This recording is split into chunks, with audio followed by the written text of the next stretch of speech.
Welcome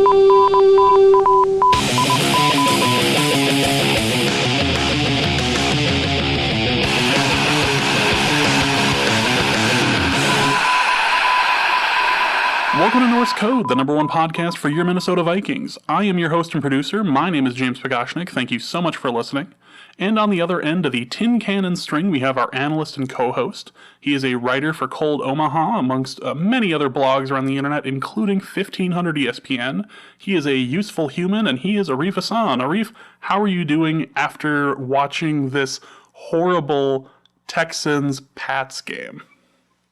I don't know what you're talking about horrible. It was fantastic. It proves that Bill Belichick is unreal and inhuman. He is definitely both of these things. and we're not referring to the game, we're just referring to his outfit. That was that was right up there with the Lady Gaga meat dress, as far as I'm concerned. Like, that was in ways that he can just, like, at that point, could he just rip off that little like white shirt that he had cut the sleeves off of and just have like F. Roger Goodell on it? Yeah, I think it would have been fine. I don't think anyone... Well, he might have ended up being fined for it, but I think that nobody would really end up complaining about it. So, we do have a special guest to bring on here. He is a Panthers analyst through pantherswire.usatoday.com, and he is Edgar Salmigo. Edgar, how are you doing? Good, thanks for having me. We have the big Panthers game to break down, and lots of things to cover on it. Before we do, we just want to go over a little bit of how we work as a podcast. As you guys know, we do not charge for this podcast. We do not have ads on the podcast. We are strictly through you guys. We are supported by the listeners. If you hear value in this product, please feel free to donate any small amount of change you'd like. The going rate appears to be $3.50 to help keep the Loch Ness Monster at bay. So you can do that either at paypal.me/NorseCode, or you can go to our Patreon, which is patreon.com/NorseCode, and you can donate through there. That's a sustaining membership, like a monthly thing. So if you would like to help out there, we certainly do appreciate it. $3.50 help keeps the lights on and everything else. So whatever you guys feel like helping out with, we really do appreciate it. And we put out 2 episodes a week for you guys. So we're just trying to help out and just trying to give as much positive news as we can during these bleak injury-filled times. But before we break into the game, Arif, can we go over a little bit on the MCL sprain or something. Or something. Something happened with Adrian's knee. It required surgery on Thursday. The surgery was a success, but no one's saying exactly what was operated on. Yeah, well, so the Vikings said that there was no other ligament damage in their official release, so it sounds like it might only be a meniscus thing, but only is like in relative terms. So it probably means that there's no LCL tear, which is what, a couple of sources were saying had happened, in which case I would have thought, like, hey, that's probably it for his career. As it is, it sounds like the Vikings are open to the idea that he could return for 2 games in December, and if the Vikings make the playoffs, make a playoff push. But that's kind of where we're at. I don't know. I don't really think the Vikings are lying at this point, so I'm guessing it's just a meniscus tear. But for a meniscus tear, it's relatively severe because many of them you can either play through, which is what Aaron Foster and Chris Johnson did, or you can wait a couple of weeks and let it heal and go through just a normal rehab process without surgery. And I guess it wasn't a grade 1 or grade 2. I guess it was a grade 3, and that required some invasive work, and that took him out for a couple of months. So that's where we're at. He's not an injured reserve. He's on the team. He's just going to be inactive for 14 weeks or whatever. Well, probably 12. But yeah, that's where we're at. So he's still on the team. He's still believably available. You can probably drop him from your fantasy leagues, but otherwise, unless your fantasy leagues go into week 16, in which case you're probably in some insane league that penalizes kickers for negative 25 points for missing an extra point. Right. By the way, right, I'm awful leagues. I'm number 1 in that league right now. I just want to point that out, that this is going to be the week I fall, but I'm number 1 in the North. Yeah, you smoked me. I was angry. Yeah. We're going to talk about that right now, though. Yeah, because the worst thing you can do, especially on a podcast, is talk about your own fantasy league. So, the last little bit before we talk about the Panthers game, I would just like to go over the injury and now IR placement of Matt Khalil and his replacement. Yeah, so, I mean, I've got a piece that analyzes it more in depth on 1500ESPN.com, but Matt Khalil has been put on injured reserve because of a hip injury that he tried to play through the entirety of the previous game against the Green Bay Packers. Obviously, it didn't go very well. And he was injured enough that he needed to go onto injured reserve, and I believe he needs surgery. As the Vikings have said that TJ Clemmings will replace him. I don't think there's any significant portion of the Vikings fan base that's very confident in that, improving the level of left tackle play or even maintaining it. But, that's where we're at. So I think that after we talk to Edgar about, the Panthers matchup in general, we can maybe go a little bit more in depth on, the specifics of, what are the possible scenarios, who could you trade for, what are the other, crazy things you could do. But for now, it's going to be TJ Clemmings this week. Yep, and in case you have forgotten, TJ played that position over the preseason when Khalil went out for a couple of games, right? Yeah, he played a little bit of left tackle over the preseason. He did a lot of left tackle training in the offseason, but he's mostly been a swing tackle, and he even took a bunch of reps at right tackle after Loadhold's sudden retirement. So, if you want to know how well this experiment's going to go, just watch a little bit of preseason and see how the second teamers did against him. So yay! Let's talk about some Panthers. Let's bring Edgar in here. So the first thing that has been asked is, are the Panthers beatable by this Minnesota team? Can this defense actually make a dent against your offensive line? Well, I think it's a nervousness among Panthers fans. I think last week they were expecting to blow out the Niners and expected to, cruise when they were up. I believe it was 31-10, and everyone thought the game was over, and they let the 49ers back in the game with all these turnovers. So there's a fear, there's a nervousness, there's a calmness amongst Panthers fans because even though there's all these injuries that the Vikings have, they're still an incredible defense, and that's something that worries us, as well as all the turnovers that we've had the last couple of games. We fear that it might happen again, just like the last time the Panthers played the Vikings. I was going to say, the last time the Panthers played the Vikings, it was a blocked kick fiesta, if I remember correctly. Yes. Yeah. I have a question about that. To the Panthers, I think they currently lead the league in points scored, which matches what they did last year. I think they led the league in points scored last year too. There's not a ton of discussion about their offense because they're seen sort of as a defensive team, but they tend to score a lot of points.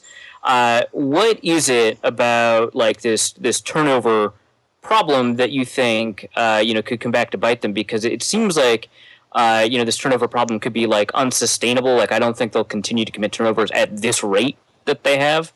But it's certainly a worried. Are you getting a sense that these turnovers are going to continue to be a problem throughout the season, or do you think that hey, you've got a couple of fluke plays, they'll be cleaned up, or whatever? The hope is that they clean them up, but they've just been really sloppy. I think Cam last week he scrambled and it went for a long gain, and then he just had the ball hanging loosely by his side and it was easily stripped. Fozzie Whitaker was on an easy inside run. He fumbled the ball. Ted Ginn, who has his detractors. Who is Ted Ginn? Who's Ted Ginn? Whether it's in a long deep pass or whether it's on last week it was on I believe it was a kickoff return. This just sloppy stuff, and the hope is that it's cleaned up. But now for 2 straight games for sloppiness, I think they hope by week 3, week 4 that it gets cleaned up. Okay, so do you think that that's maybe sort of the best opportunity for the Vikings to create an unstable situation with the Panthers? Because the Panthers are favored. I don't know what they are now that the Wednesday injury report is out, and that might change odds. But the Panthers before were favored by 7 or 7.5 points by a lot of bookmakers, which that's pretty difficult to overcome for a team in terms of the percentage odds chances of winning. So do you think that turnovers are maybe the cleanest avenue for the Vikings to grab a win from the Panthers? Is that sort of what the fan base is worried about the most? Yeah, I mean, with the fear of being too cocky, I think the fan base is feeling that the only way that the Panthers could lose is if they beat themselves. I think they are right or wrong. They're dismissing Sam Bradford. They're dismissing, because there's no Adrian Peterson, that this could be a pushover. But those that are in the know, those that have studied the Vikings, are very fearful of that front seven and even just that secondary. And then Stephon Diggs, who seems to be emerging for you all. We haven't had, without Josh Norman, we haven't had a lockdown corner. So those are serious fears that people are having in the Panthers community. Well, it certainly seems like there's a lot of similarities between the Panthers and the Vikings heading into this game. Obviously, the Panthers have better prospects that were in the Super Bowl last year that they're doing pretty well offensively, but they're a team that it sounds like they're for this game they're not going to have their starting running back. They may not have their second running back. I think it's Cameron Sardis-Payne that's gonna start. Is that right? Yeah, it looks like last year when Jonathan Stewart went down, even though Fozzie Whittaker was the one that was always active. When Stewart went down, they called up or they gave a helmet to Cameron Artis-Payne, and he had the majority of the carries. So we're expecting that he'll have the majority of the carries again. He's more of the workhorse. He's more of the between the tackles type, and they'll mix and match with Fozzie Whittaker, just like the Vikings will use Asiata and McKinnon. Right. Right. So, as the starting running back goes down, both teams are turning to running back by committee approach. They both expected to be, power running teams going into the game. There's some questions at cornerback. You lost Josh Norman in a kind of a weird free agency situation. The Vikings might be missing Xavier Rhodes. Who knows? He was a limited participant in Wednesday and Thursday practice, so there is the possibility, of course, that he could play. But until he's a full participant, I'm not really going to, bank on anything like that. So they're stuck with, for better or for worse, Trey Waynes. But they also have very, very similar strengths that are still strong going into this game. The Panthers obviously have got a great front seven, not just Luke Kuechly and Star Lotulelei and Quan Short, but also Shaq Thompson and Thomas Davis and all that. So there's a great front seven there that has the ability to stop a running game, which may or may not be there for either of the teams, as well as somewhat of a suspect offensive line. I'm guessing that the Panthers' offensive line situation is a little bit better than the Vikings' offensive line situation, but I can't imagine that's an inspiring or confidence-inducing offensive line. Yeah, and I watched a little bit of the Vikings-Packers game, and I know Matt Khalil is out, but if there's anywhere if there's a particular area that Panthers fans are very nervous about, it's our pass rush. I believe very few sacks. Last week, the only sack they had was from Star Lotulelei at defensive tackle. But seeing how the Vikings pass protection was struggling against the Packers, Panthers fans are hoping that this will re-energize that pass rush, because they do get a lot of notoriety for being this fearsome front seven. But these last two games against the Broncos, against the 49ers, they haven't looked like the smash mouth front seven that we've seen from previous years. Just like last year in that Super Bowl run, we haven't seen that yet this year. Okay, so and then also, of course, you've got like emerging young receivers, Stephon Diggs, Kelvin Benjamin, which is a lot of interesting parallels. So heading into the game, it sounds like just in general, the trench, like for a lot of games, will probably define a lot of things. What have you seen from Coney Ealy? What have you seen from Mario Addison that makes you think that either one of them is going to emerge, or that they both need to be replaced? Like, what is your understanding of how well they're playing, and whether or not they could improve and emerge as potential perennial starters, or need to be replaced soon? I mean, to be honest, to be brutally honest, the Panthers fan base is pretty harsh on Charles Johnson, Coney Ealy, Mario Addison, Ryan Dallaire. The defensive ends for the Panthers haven't produced much all year.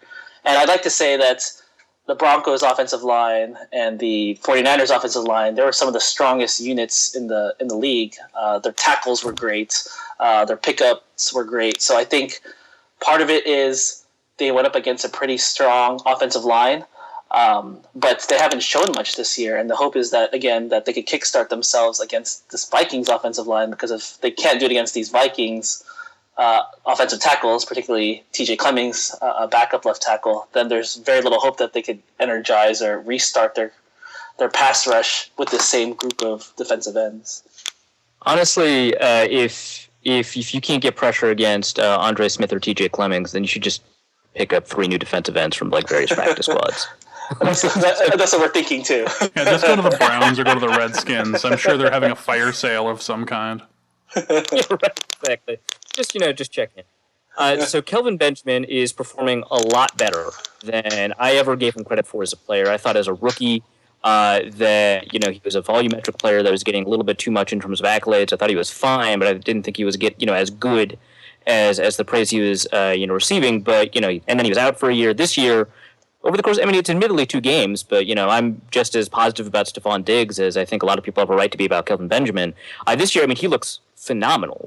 What do you think has changed about Kelvin Benjamin, or do you think I was just flat out wrong about his rookie year? I think you're on the same track as most optimistic Panthers fans weren't expecting this production from Kelvin Benjamin so soon. I think there were concerns about him being lazy. There were concerns of him being out of shape, that his conditioning wasn't there yet. But he is a big body. And one thing that's underrated that doesn't get publicized as much is that he is a really, really good friend and buddy of Cam Newton. So even though things are dire or maybe there's other players that are open, Cam Newton will feed Kelvin Benjamin. Like, at the end of the day, it's going to Kelvin Benjamin many times because that is a big body, that is his friend, that is his go-to, his blanket. He has Greg Olsen, he has Devin Funchess, but Kelvin Benjamin and Cam Newton, they have a special connection, and I guess it's a little underrated. And again, we weren't expecting this so soon and so quickly, but I don't know what sparked it. Technically, this is the special third-year wide receiver when wide receivers tend to take it up a notch. This special third year. So, and he's actually old for an NFL. He came into the league as a 24-year-old, so he's actually 26-ish. So that could be something that is maybe credit to his development. Him a little bit older, being his third year, that maybe other wide receivers aren't enjoying because he has a much faster development rate being so old.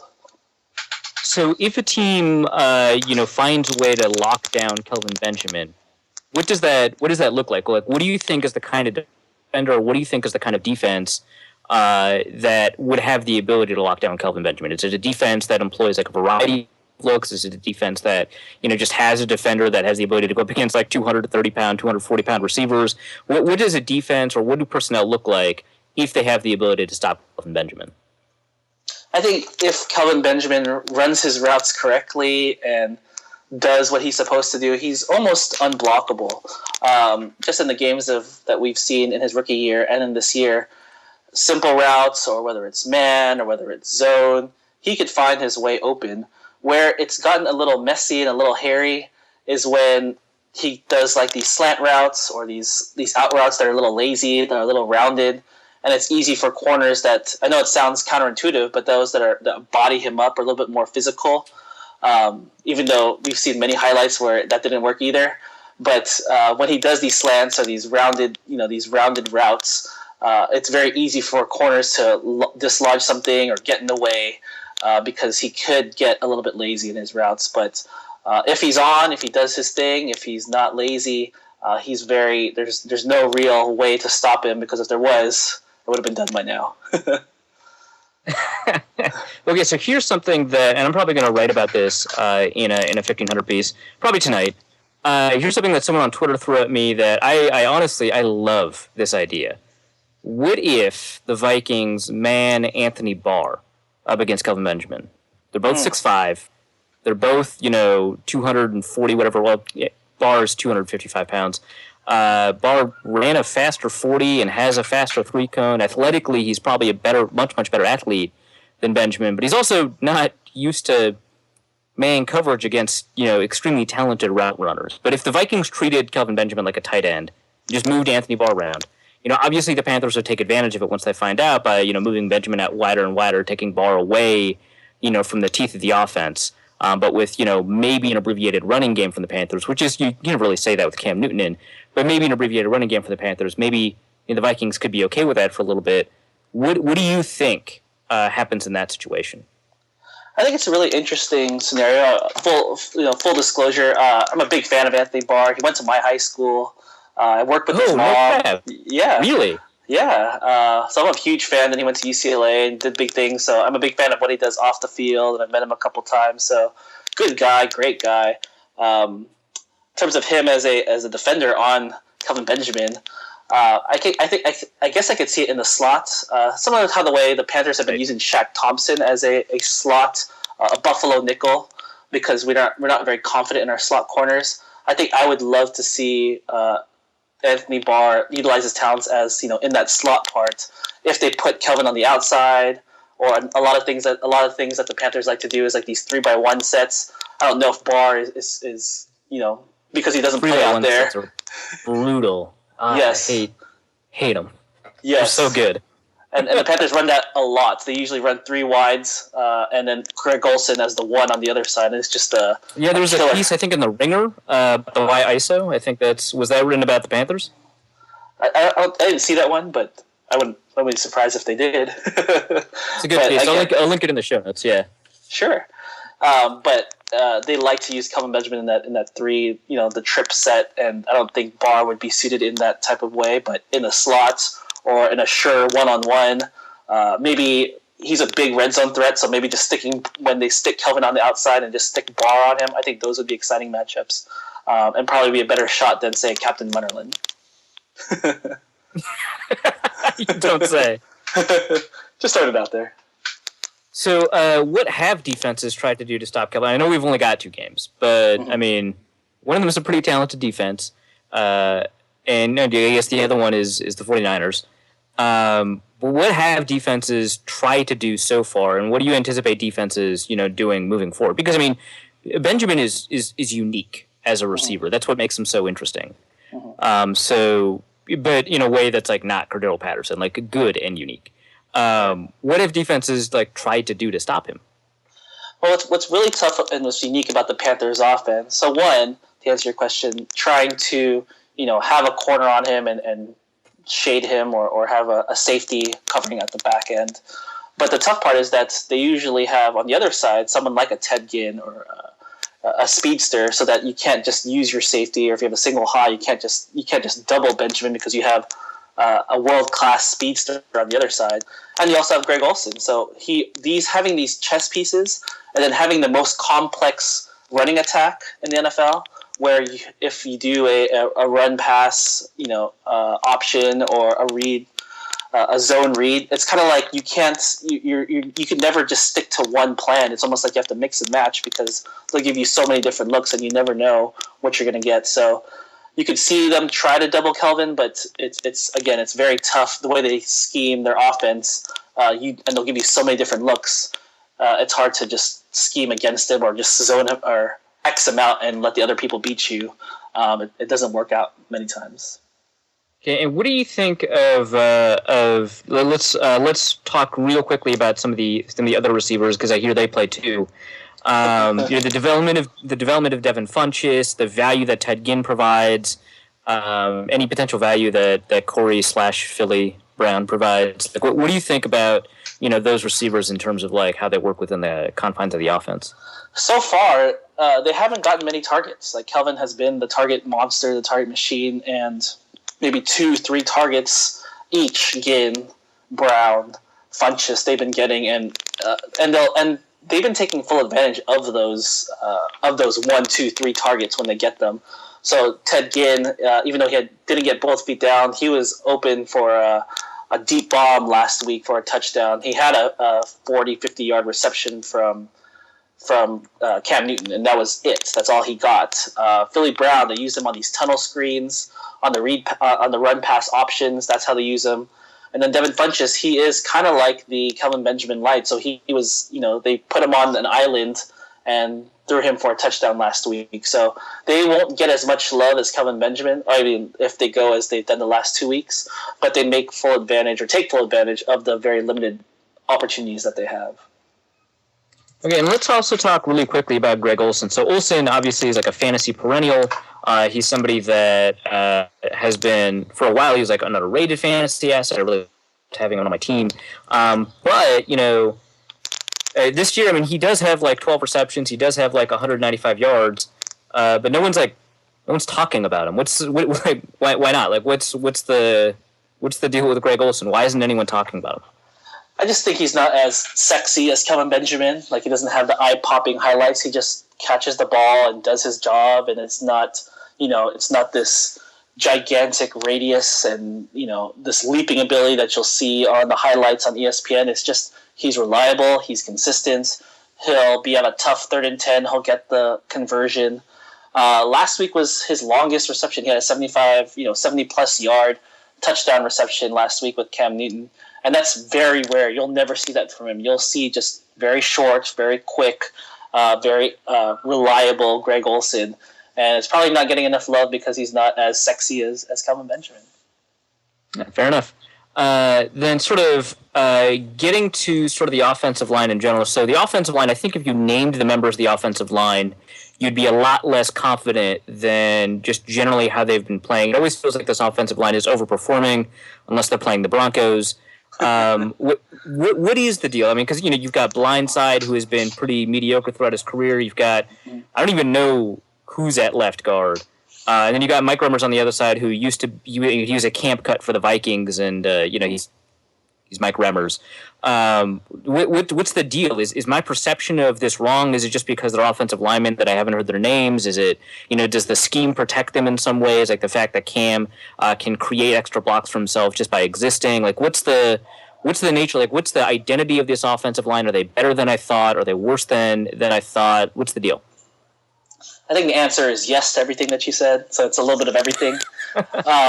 So just to go down the line, other than Ryan Khalil, everybody has been kind of been an overlooked person. So Michael Orr, even though it was a first-round pick, was a cut from the Titans. Andrew Norwell, who plays left guard, he was an undrafted free agent. Just like Mike Remmers was undrafted and bounced around a couple teams, the Rams, the Vikings. And they have Trey Turner and Ryan Khalil in the middle, right guard and center. But what really makes them successful is a lot of things. One is that they play very well together. So individually, they kind of suck. But as one cohesive unit, they communicate very well. They like each other a lot. There's a lot of chemistry between the 5 of them. Second, they scheme very well. So there's many times where they do a max protect, where they keep Greg Olsen and a running back with Cam Newton. And they only have one. There's times where they only have one person running a route or 2 people running a route, and everybody's in for max protect. And then lastly, you have Cam Newton, who could, you don't have to have the best offensive line in the world because you have Cam Newton back there. He could escape pressure. He could absorb hits. He could spin out and go for a scramble. So all those pieces that you've mentioned with their chemistry, with the the scheme that they're doing, and also having Cam Newton back there has really made this unit perform much better than if you just looked at their names. You'd be surprised at how well they're doing. So I've got this thing about Cam Newton that I'm going to run by you because I think it's kind of interesting. So I think Cam Newton, his insane durability and his big body. He survived a car crash and he played a couple weeks later. I feel like he has made the league overvalue bigness for quarterbacks with the assumption that they're durable. And we see Andrew Luck, he's 240 pounds, he's 6'4", not, that durable, has been plagued with injuries. We see Carson Wentz. Carson Wentz is still called durable, even though he's, in the past 2 years, he's missed more. If you count the preseason games, he's missed more than he's played. And just in general, when we see big quarterbacks that maybe aren't necessarily durable, that are implied to be durable, like Big Ben, for example, various times throughout his career, he might not be considered durable. Do you think it's just that Cam's insane durability has created a quantity around big quarterbacks in general? Yeah, I think Cam is the exception to the rule versus the rule. Every year, Panthers fans go nuts because he leads the league in hits, whether it's on design runs or in the pocket, or a lot of people saw against the Broncos on the first week all the headshots he took, and he passed his concussion test and he looks fine. It's just this guy's made out of adamantium or something, It's just unreal. And I think it's like the Simpsons episode where Homer has too much brain fluid and so he can't get concussed. Yes. So I think he's just a freak, a freak durable quarterback, and he did miss a game or two, one from the car accident. I know a couple of years ago he missed week 1. because of a back injury. So I think they've been really lucky. The team has been very lucky that he hasn't been out for so long, but he does an inordinate amount of hits for a quarterback, and it's just by luck, no pun intended, but just not Andrew luck, but luck right. that Cam Newton is able to survive, stay upright, despite taking so many more hits than any other quarterback in the league. All right, well, let's talk about the Panthers defense, the thing that has sort of been driving the Panthers' identity going forward, I think at least nationally. You've got Starlo Tulele, you've got Kwan Short. My understanding of these defensive tackles is that neither of them are assigned the nose tackle A-gap spot. It seems to be, and please tell me if I'm wrong, seems to be that they play three technique or nose tackle, but they play right or left. And they just move the gaps based on the alignment instead of moving the actual tackles from one side to the other. Is that right?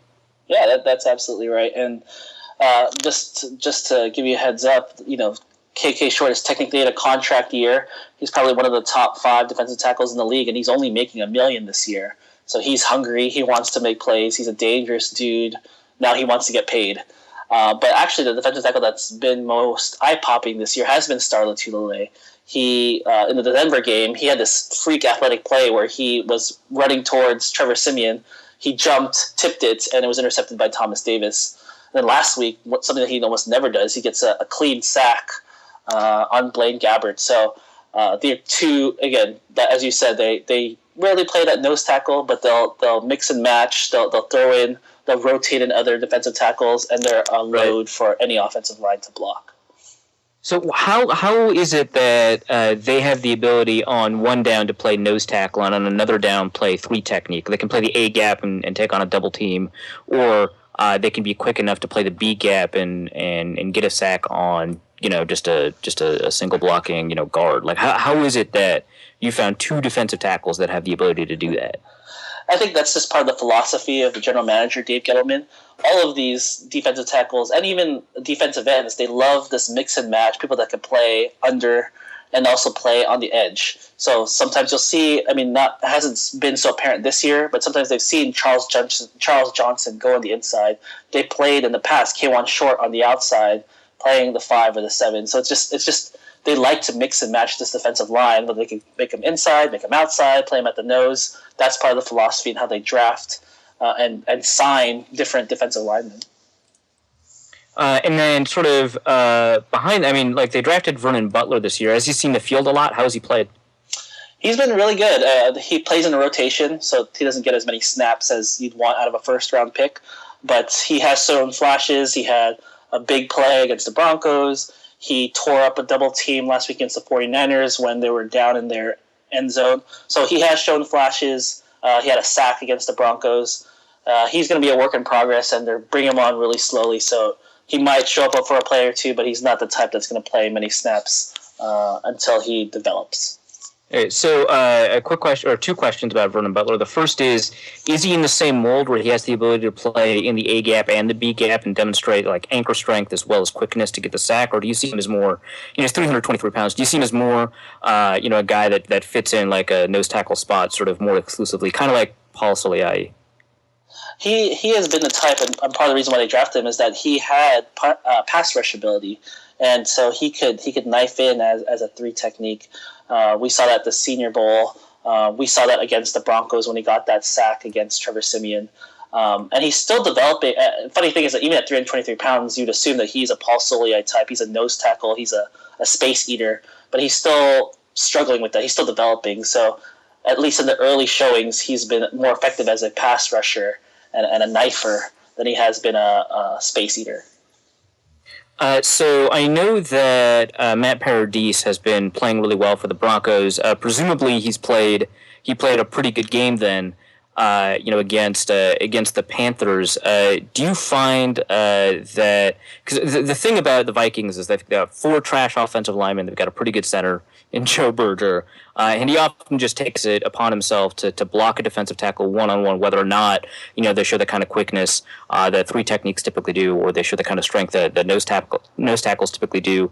Did Matt Paradis work on double teams a lot? Did you notice, or did you how exactly can Matt Paradis come away with a good game against a front seven that has such talented defensive tackles? Did he play well in double teams? Did he single up against any of them? Did you notice anything there? Yeah, I think he did a lot of single man-on-man against a K1 short and a Star Latule, and he came out, a victor more often than not. He was lights out. Those guards, that whole Broncos offensive line just totally neutralized the Panthers front four. So I think if they've been using the Vikings have been using their center in that same realm, he might have success because they haven't shown to be. I mean, again, they flashed here and there, but they haven't been as dominant as they have been, say, last year during their Super Bowl run. Okay, I've got a quick question about Shaq Thompson because I loved him coming out of the draft. He ran, for his weight, a pretty poor 40-yard dash, and I got kind of sad. But it just seems like Shaq Thompson kind of fits, and I hadn't really thought about this until pretty recently, the mold of those starting linebackers. They're all uber athletic. They all... Maybe they can't all play safety necessarily, but I think Thomas Davis and Shaq Thompson have safety experience. Luke Kuechly is incredibly athletic for a linebacker of his weight. Is that an organizational philosophy, or do they just find people that could fit their scheme? They could just find people that they can fit in well. And also, has Shaq Thompson been playing well? Sure. I mean, the irony is that during that draft, I was hoping for Eric Kendricks, but we got stuck with Shaq Thompson. Of course. But Shaq Thompson they've actually been trying to put him on the field more because he shows up, he makes plays. He recovered a fumble against the Broncos. He recovered a fumble last week against the 49ers and brought it in for a touchdown. So he is just this uber athletic. He used to play running back at Washington. And you're right, it is an organizational philosophy. I think part of that is because the head coach, Ron Rivera, used to be a linebacker, so he could see what he likes in a linebacker. And every linebacker that's on the Panthers roster right now, if any of them were starting, they would be not as good as Thomas Davis and Luke Kuechly, but they'd be pretty darn productive. And Shaq Thompson, I think, in Gettleman philosophy, he was the best player available. Because, again, as I mentioned earlier, because we don't have there's not much confidence in any of the slot cornerbacks in Carolina, they're using him as a Buffalo nickel or this big nickel where he could, on certain downs, spell a nickel corner. And, like, for example, in one of the preseason games against the Patriots, they had him against Julian Edelman, and he came away with a pass defense. It was just nuts. So he's been playing pretty well. It's just that because a lot of their scheme is a nickel, a base nickel, and typically just all you need is Luke Kuechly and Thomas Davis in coverage. He hasn't seen as much time as people would like, but when he is on the field, he makes a lot of plays, and it's a shame that, once Thomas Davis eventually moves on, Shaq Thompson will slot right into his spot. Okay. And then James Bradbury, I think when they drafted him, they didn't expect him to play as big a role as he did, right? Because I think they at the time still expected Josh Norman to play for them, right? So has he handled that transition well? He has. I think the biggest critique about him is that he is still learning the game. I mean, he's still a rookie. He's still his only 2 games into his career. So he'll say himself that he hasn't trusted himself yet. So it's very easy, again, looking at his Broncos tape, it's very easy for him to let stuff just happen in front of him and he'll just make the tackle versus anticipating and predicting where it's going to go. So he's been very willing to let the small stuff be caught in front of him. I don't know if he's going to go up against Laquan Treadwell or if they'll match him up against Diggs. But I think the Panthers have been very lucky that he hasn't been too much of a sieve, but he's held it down a little bit. I know people are overblowing or blowing up the idea that on PFF he was the number one rated cornerback last week, and part of it is that they went up against Blaine Gabbert in the 49ers, and part of it is that he has shown a little bit of flashes of someone that could be a really good corner later on down the line. So the Vikings, they don't necessarily have, a stellar, rogues gallery of receivers, but they have currently the league leading receiver in Stephon Diggs, who seems to be in the middle of a breakout season. We'll obviously see as, the season goes forward. And he looks like he's sharing a lot of qualities that Antonio Brown, shares. But, the Vikings do have a deep threat in Charles Johnson, even though he hasn't really appeared like that in the past 2 games. They do have, possession receiver who, maybe he's not a great route runner, but he's still a possession receiver, and a player like Adam Thielen.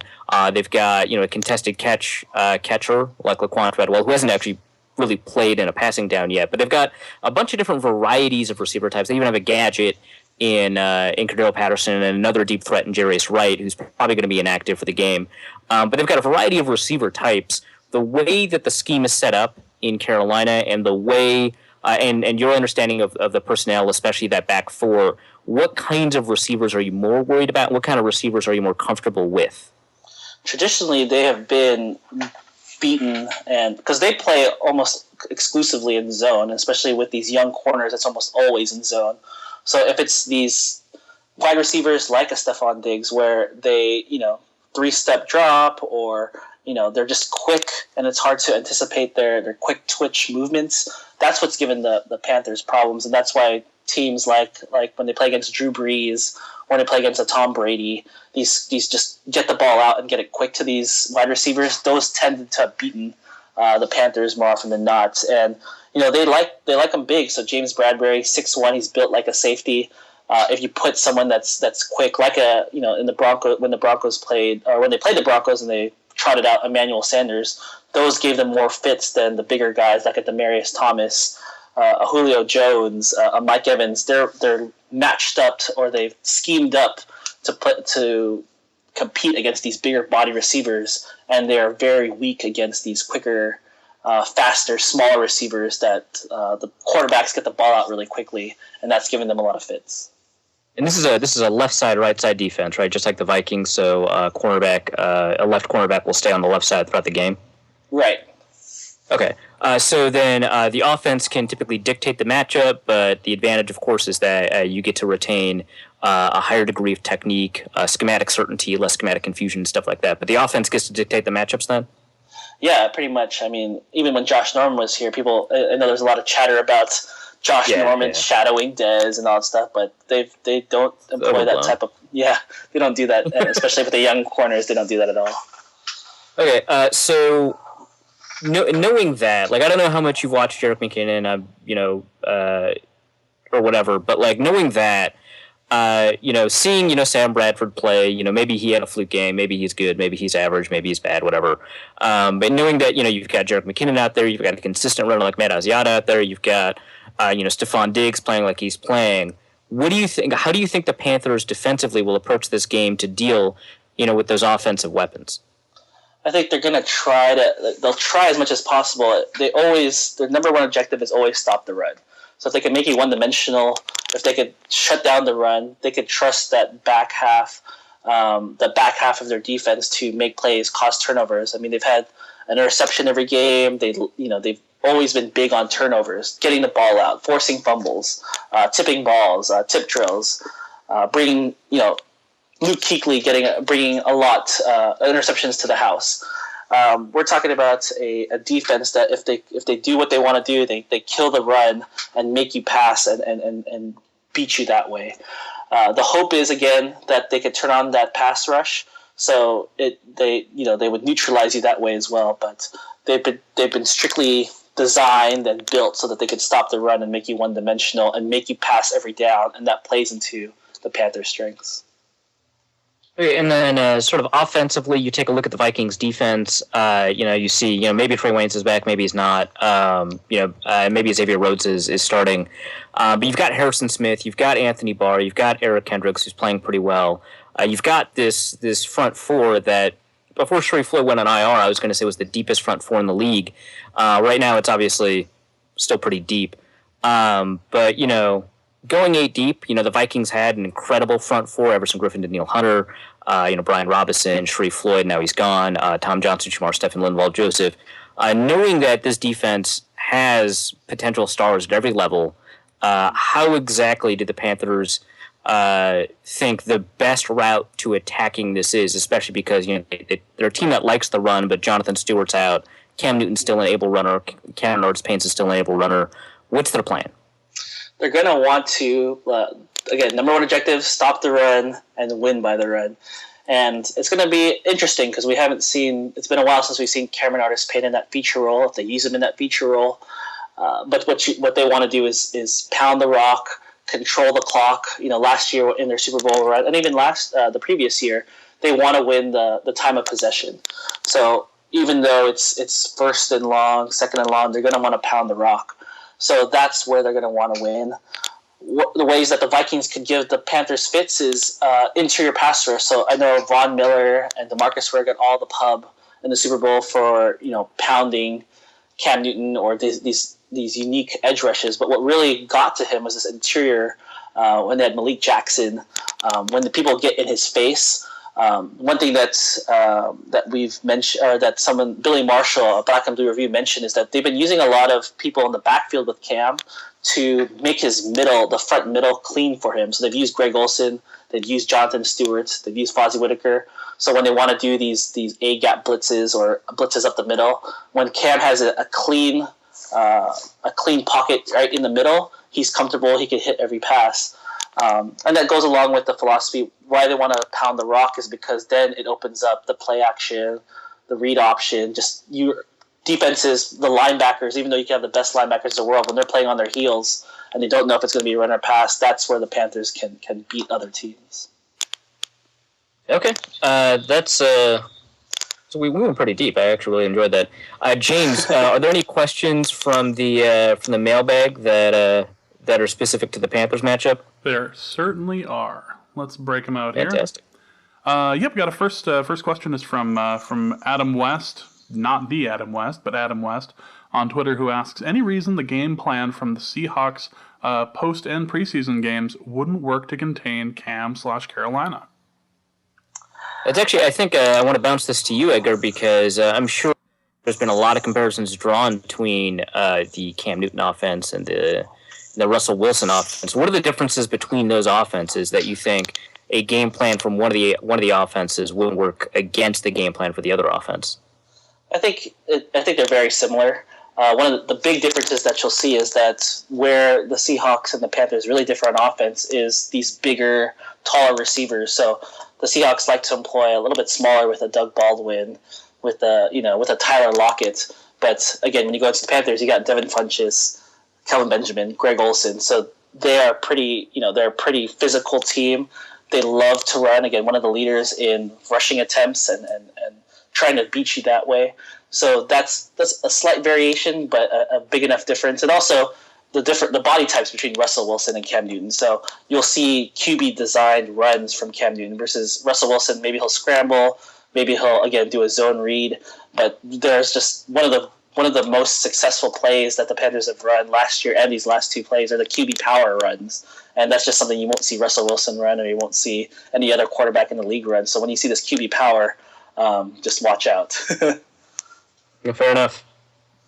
All right, next question on the game is from Louise, who asks, over or under 3 forced fumbles created by the Vikings this game?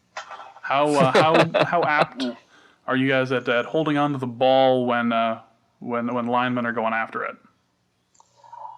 They've had, again, last week they had two fumbles. Cam had a fumble and Fozzie Whitaker had a fumble. Cam had an interception, and then Ted Ginn had he muffed a kickoff return. So again, they've been really sloppy. But even just talking about forced fumbles, they've had 2 forced fumbles last week. Looking at the Super Bowl, if your edge you can get a consistent edge rush, they can get Cam to fumble like he did in the Super Bowl. So it is a possibility, and that's something that Panthers fans are worried about because they've been extremely sloppy these last 2 weeks. That's fair. The Vikings forced 4 fumbles against the Packers. Only recovered 1 of them. Well, I mean, in the stat sheet, they recovered 2 of them, but then technically Andrew Sendejo fumbled again. And then also, I believe they forced a fumble against Tennessee. I'm pretty confident they forced a fumble against Tennessee. Yep, they did. Yeah. So they've been pretty apt at doing that. So if they're up against a team that seems to have that as an issue or a problem, 3 is always a pretty high over/under. I would always take the under in any matchup, but unless I guess Peanut Tillman's playing. But yeah, I think we'll probably see. I think there's a good chance we'll see once. If the over/under is 1.5, maybe I take the over. What about you? I will take the under 3, but if it's over, I wouldn't be like, whoa, how did they get over 3? Like the last time Cameron Artis-Payne was active, he had a fumble too, so it's kind of like just sloppy play from the Panthers so far. Fair enough. Well, we certainly do like to hear that phrase anyway. Matt Nelson asks a question: do any of our DBs stand a chance against Kelvin Benjamin or Devin Funchess? Sounds like Devin Funchess, maybe he's not a non-issue, or maybe he's not actually playing poorly, but he's just not the primary target. So, maybe whoever lines up against him is going to have a pretty good shot. I think Trey Waynes had a great game against him 2 years ago. Things have changed since then, but a great game against him 2 years ago. And I think that if Trey Waynes is back, he's just going to shadow Kelvin Benjamin. He's he's not 250 pounds or anything like that, but he's 210 pounds. He's explosive. He's athletic. He's long, really long. And so he probably has the best chance. If he's healthy, I think he's got a really good shot at containing him. I don't think you're going to stop him from getting a bunch of receptions, but I think you can contain him, limit his effectiveness. If it's Trey Waynes is 186 pounds. I asked the Vikings if they ever wanted to, add weight to Trey Waynes' frame, and they said no. So I'm a little bit worried about that matchup, especially because the Vikings are left side, right side, and I imagine the Panthers know that. So if Trey Waynes is out there, they'd want to line Kelvin Benjamin up against Trey Waynes as much as possible. What do you think? I think one of the things that Cam has been really good at, that's kind of been under the radar, is that he does a lot of pre-snap reads. He does a lot of audibles that, when his first couple of years in the league, they kind of babied his developments, but now he's kind of calling his own shots, calling his own plays. So I think if they can rattle Cam, again, if they can get in his face, there's an easy way to knock the wide receivers, or that chemistry between Cam and the wide receivers, very easily. But if he has time in the pocket, he'll make the pre-snap reads. He'll find the way to get the people open that he wants to get open.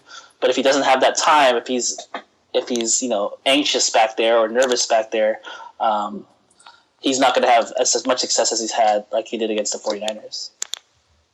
Okay, we did talk about the offensive line a lot, but I didn't get quite a read in terms of just pass protection in general against edge pressure and against interior pressure. So 2 different questions. Where would you roughly rank that offensive line in the ability to prevent pressure? The interior is one of the strongest. I have a love-hate with PFF, but they have ranked that interior as one of the best interiors between Andrew Norwell, Ryan Khalil, and Trey Turner. That interior is very strong. But on the edges, Michael Oher and Mike Remmers, they have their challenges. They're very reliable. They're very solid. But if they're going up against some very strong defensive ends or edge rushers, that's where they just don't have the athleticism to keep up with them. But again, if they scheme them right, they'll be fine with pass protection. It's just that interior, that if you could rattle that interior, that's enough to get Cam off his game. All right, next question is also from Matt Nelson, who asks, do you believe Smith and the linebacker core can contain Greg Olsen? Personally, I think that they definitely have that ability. And again, if they go with crazy, probably not going to happen plan of Anthony Barr tracking Kelvin Benjamin, they're going to lose a defensive tool that they have to deal with Greg Olsen. But Eric Kendricks, he's had some struggles in the NFL in coverage, but coverage was his forte in college. And I imagine, if they want to play a lot of man coverage concepts, that they'll be comfortable with Eric Kendricks against Greg Olsen. And then also they've been very comfortable a lot of times having Harrison Smith and even Andrew Sandeo, who has had a better year so far than he had last year, but they're very confident in Harrison Smith playing man coverage against tight ends as well. And Greg Olsen, he's a top-level tight end in the league, so it's not as if, again, just like Kelvin Benjamin, it's not as if he's not going to eat or anything like that. But I do think the tools that they have defensively can compete and can be capable in containing a player like Greg Olsen. What do you think, Edgar? I think that it's definitely possible. I think he's not impossible to guard. It's just that where they use him, where they line him up, where they, again, move him around like a chess piece, that's where it gets confusing for defenses. So again, they like him in the 3-by-1 set where he's out on an island by himself against a corner, and you kind of stuck with that matchup. Or last week with that 70, 80-yard touchdown they put him in the slot, and it was like a smash concept with Kelvin Benjamin on the other side. So it's kind of like pick your poison. You want to move your safety over to Kelvin Benjamin or over to Greg Olsen. So they will make ways. They will scheme ways so that Greg Olsen gets the matchup that the Panthers are going to be most successful in. So it's not as easy as like I'm just going to put a man on him all the time. They're going to move him around, or they're going to make these pre-snap reads or audibles so that when they read the defenses, they'll make it so that it's in a matchup that's most convenient for them. All right, and then Edgar, you've probably been thinking about this matchup for at least a little bit. So if there's something that we haven't covered that you want to bring up or that you want to mention, or even a piece that you want to promote or plug, go right ahead. You have like infinite airtime right now. Thank you for having me. The Twitter handle is @PanthersAnalyst. I'll be tweeting the game, but I think we've gone this is more in depth than I thought we were going to go. I know that Arif just tweeted me saying, "Hey, you want to come on?" I was like, "Sure." And it's like this full on. I should have warned you. That's not bad. Arif does that. We have people come on and just like, "Wow, I didn't think I'd be talking about the mechanics of my punter." I'm surprised we haven't gone there yet, but the punter's really good. I was kidding. They traded a 4th-round pick for a punt. Okay, I'll stop. Yeah, we've gone pretty in depth. I think it's going to be. I mean, like even just stepping away from the XSOs, I think it's going to be a really exciting game. As a fan of the game, I'd love to see the Vikings versus the Panthers. I'd love to see a close game. I'd love to see it. See these stars, whether it's Anthony Barr or that defensive front of the Vikings and Stephon Diggs have a good game. And I love to see like a chess match within the chess match, and I'm very excited to see them play.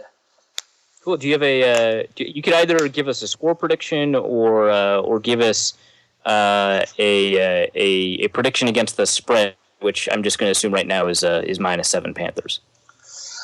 This is hard. I'll say it's going to be a low-scoring-ish game. I'll say 24-21 Panthers, but I think it's going to be pretty close.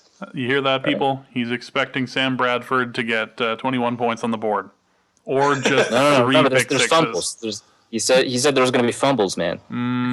Yes. Pick six or two, it'll be fine. Yeah, or that Vikings defense, right? They've scored. Offense, I swear to God. Anyway. Well, thank you so much for coming on. Again, if you would like to follow him, you can do so on Twitter at Panthers Analyst. You can also go to the website pantherswire.usatoday.com. That's Edgar Salmigo. Edgar, thanks for coming on. Thanks for having me. All right, let's get back to the mailbag and a couple more of your questions. This one's from Logan, and it's actually like a 3-part question here, so we're just going to break this down real quick. First question, how sure are we that the Vikings dictate defensive personnel with their own? I don't really know what I don't really know what Logan means by this. I assume he means with their own, offensive players and the blockers that they move into the box, because the rest of the email is about stacking the box. I'm very confident. I've been tracking every single play that the Vikings have run the ball, and I've been looking at the number of defenders in the box, which I'm using an ESPN definition for that, which is within 5 yards of the line of scrimmage or within 2 yards on either side of the end man of the line of scrimmage for the offensive line. So using sort of that relatively strict definition and excluding players that are in motion unless they stop,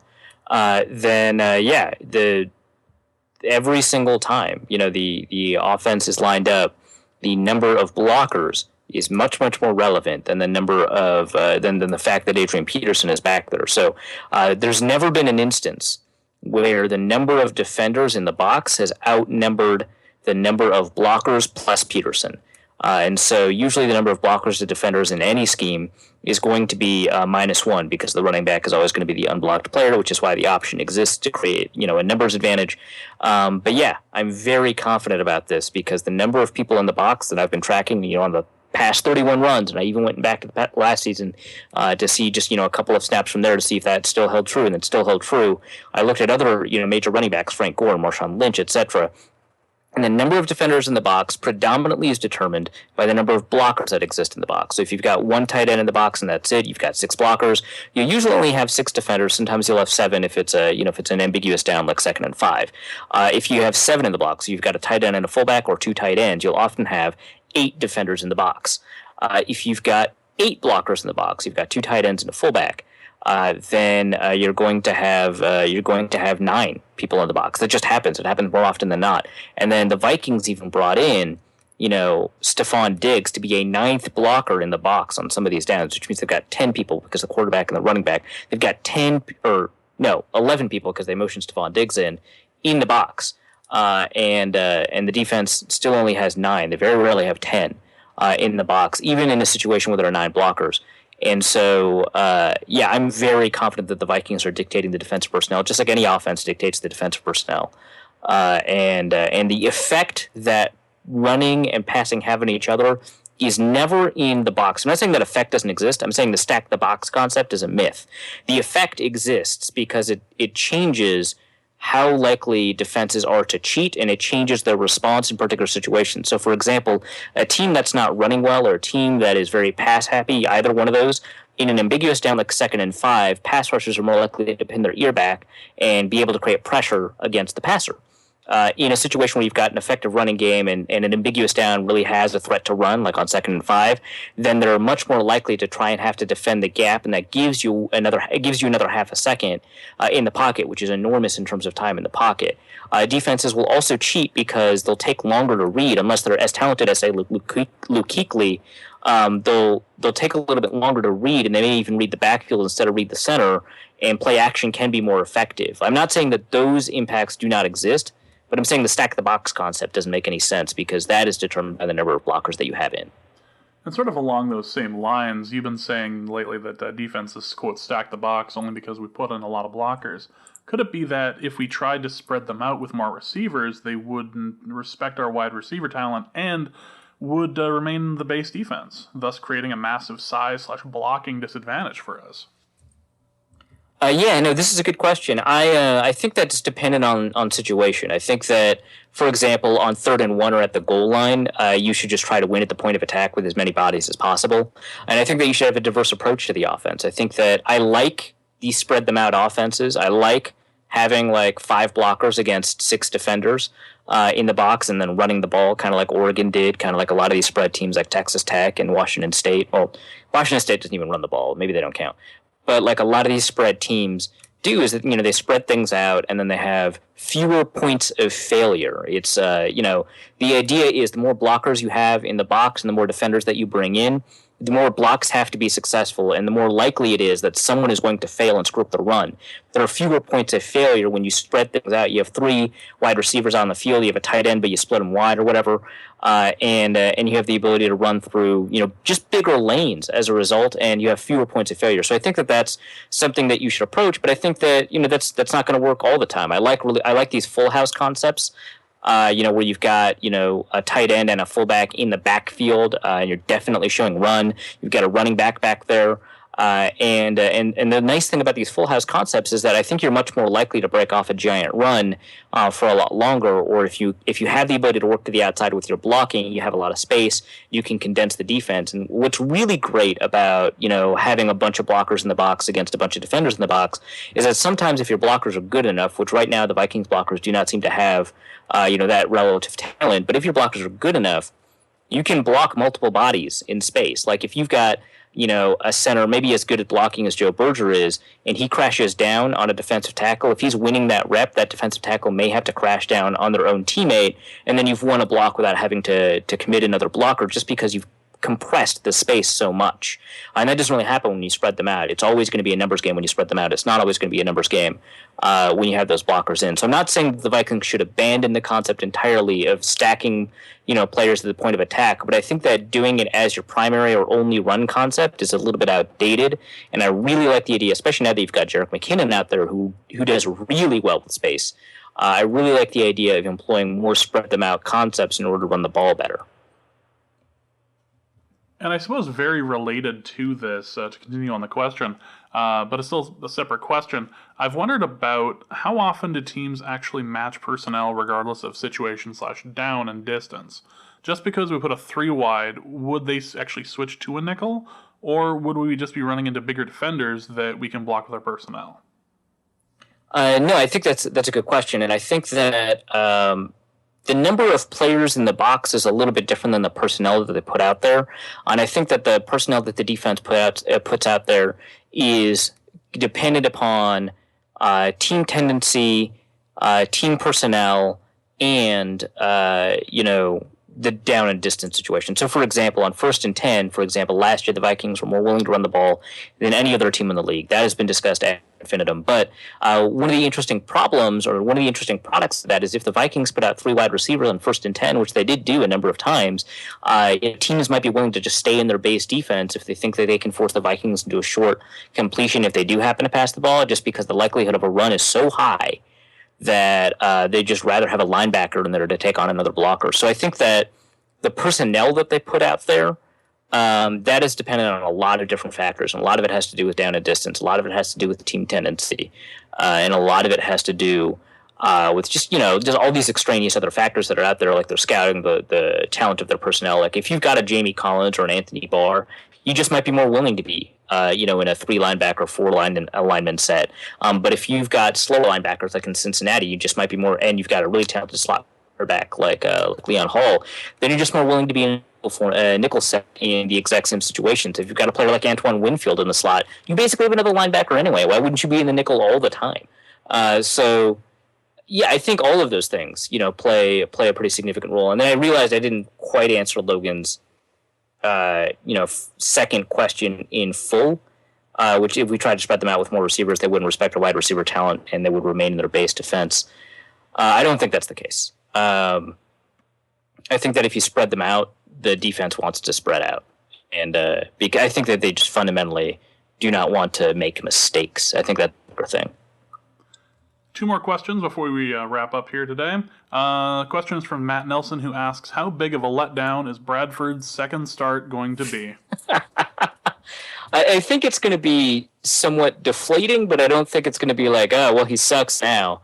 I think that where everybody is right to be excited about, Sam Bradford's first start against the Green Bay Packers in the home opener. There's no reason not to be excited about, a dude who puts together a 121 pass rating. 125 if you get rid of that last pass, which, is designed only to take time and needed to be an incompletion. But it's not as if that's his true talent level. If Sam Bradford plays a horrible game, I mean, I don't want to say the excuses are built in, but the reasons are already there, and those reasons that would be the case for why Sam Bradford would have a bad game are not necessarily things that would be true in December, right? Because he only has another week with the playbook, and now we know what the playbook looks like for a quarterback who's got a short program, who hasn't had a lot of time to learn the playbook. We know, the Vikings are going to be in 3-step drops 40% of the time as opposed to 8% of the time, right? And if you design your defense, if you design your game plan to deal with shorter drops and then therefore, receivers that may get out of their breaks earlier, you have the ability to run a little bit more zone defense. You have the ability to figure out what routes they're much more likely to run and stuff like that. And you have the ability to sort of figure out tendencies a little bit better. And so those reasons are all going to be true, but the offense is going to continue to evolve as you go into December. I think that Sam Bradford is going to have a worse game because this was literally the best game of his career. It's kind of ridiculous to expect, that he's going to continue that. Is he an 80 passer rating passer? Is that just who he is? That's his career passer rating. Is that just who he is? Maybe he's better than that. Maybe he's an 85. Maybe he's a 90. Maybe that's what we saw as a 90 passer rating passer having a good game, which turned into a 120 passer rating. Whatever it is, he's going to come back down to earth, and if he happens to have a poor game instead of an average game or something like that, it's going to be deflating because it's not what we saw. How likely is it that we're just going to be disappointed and be like, I should have never traded for this dude? Yeah, I think that we're likely to draw that kind of conclusion after the second game of the season. Yeah, after the sixth game of the season, yeah. Unless he pulls a full Delhomme or something and throws 6 It just picks. throws 5, 6 interceptions, fumbles the ball. Full Delhomme. Oh, actually, there is one situation where it makes perfect sense to regret the trade, and that's if he gets injured. You'd be like, well, we should have seen that coming. He destroyed both of his ACLs in the same play from sliding, and it was a non-contact injury. Justice was right. And then we all just move on, and that's just the end of that. Last question is from the hoodie, from Judd Zolgad's hoodie, who asks, if James became a pro wrestler, what would his in-ring name be? Do you have any suggestions for this? I think I have an idea, but...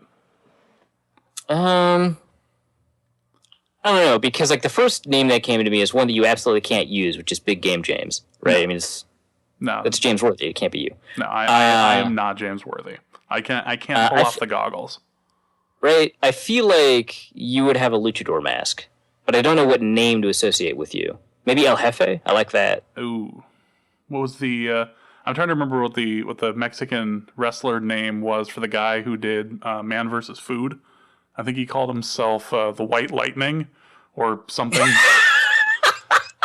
Like Blanco something. And I don't know, if we're going pro wrestler name, I think I would end up choosing Andre and then Rude from Rick Rude of Minnesota wrestling fame.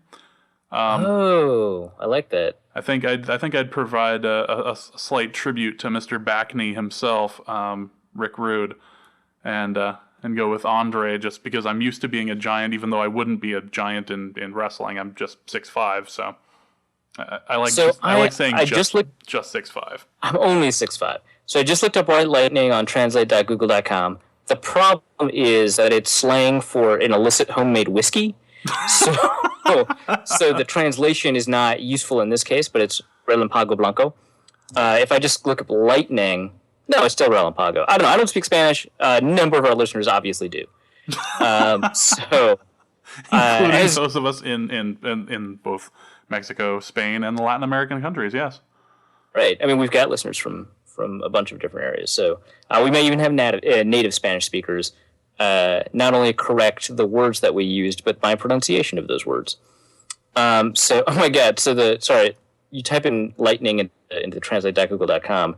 It has got two definitions. One's the noun, and it's a very technical definition. And one's the adjective, which means very quick. And then the sentence they used was a lightning cure for his hangover. I think Google has a drinking problem. I think it's very possible that Google has a drinking problem. Yep, I think that would end up being it. Andre Rude, I think, give a little bit of the Minnesota thing. Can't do Henning because his kid is actually wrestling now, but I think I would go with Andre Rude. Andre Rude ends up being it. So that is going to be it for this episode of Norse Code. If you'd like to follow us on Twitter, you can do so at NorseCodeDN. You can go to the website at NorseCodePodcast.com. You can follow Arif at ArifAssanNFL. You can follow Dusty, who will probably be back next week, at Dusty O'Connell. You can follow myself at Big Mono. I also do the Twitter account for the Norse Code Podcast Twitter page. So you can do that. Arif, what are you writing this week? So I just wrote a piece on ways to deal with the offensive line problem. Not a way to fix it, but like a way to manage it. So that's over 1,500. I'm going to have a piece on Linval Joseph up soon. Hopefully I'm going to have a piece on how to stop Kelvin Benjamin up soon. Hopefully those are both going up by the time people listen to it. I know most of the time that I promise that on the podcast, that doesn't happen. But each time I do genuinely try to make sure that happens. So watch out for those pieces. You're not purposefully going out and just, making promises and driving up traffic up to 1,500 ESPN or Cold Omaha and then just not providing. You are legitimately trying to put together all of these promises that you have made. Yeah, exactly. You're not trying to fool the people. You really are trying. So if you would like to follow us on Twitter, you can do so. If you have heard an awesome podcast and would like to throw Trifidi at us, we really would appreciate it. You can do so at paypal.me/NorseCode or go to Norse Code's Patreon at patreon.com/NorseCode. You can help us keep the lights on, help pay for web hosting and new equipment and little stuff like that. So again, we really appreciate all of your help over the last year or two. We really do appreciate it. And we're releasing cool stuff every once in a while. We had a couple weeks ago, we put together that little clip show just as a little welcome, little thank you for you guys. So we're doing really well with listens, but please show a Viking fan the website. Show a Vikings fan how to download the podcast off of iTunes, because a ridiculous number of you are doing it through your iPhones, according to the stats. So keep doing it. We're going to keep putting episodes out. So for Arif, for Dusty, my name is James. Thank you so much for listening, and our formula is this. Spoons out. We'll see you next week. Norse Code is the official podcast of the Daily Norseman SB Nation blog and is produced with cooperation from Pompous Jerk Productions. Pompous Jerk Productions. Attitude with attitude. The opinions expressed in this podcast are solely those of their contributors and do not reflect official positions of the Minnesota Vikings, SB Nation, the Daily Norseman staff, or PJP. No information in this podcast should be construed as gambling advice. Please obey all local gaming laws. Our formula is this. We go out, we hit people in the mouth.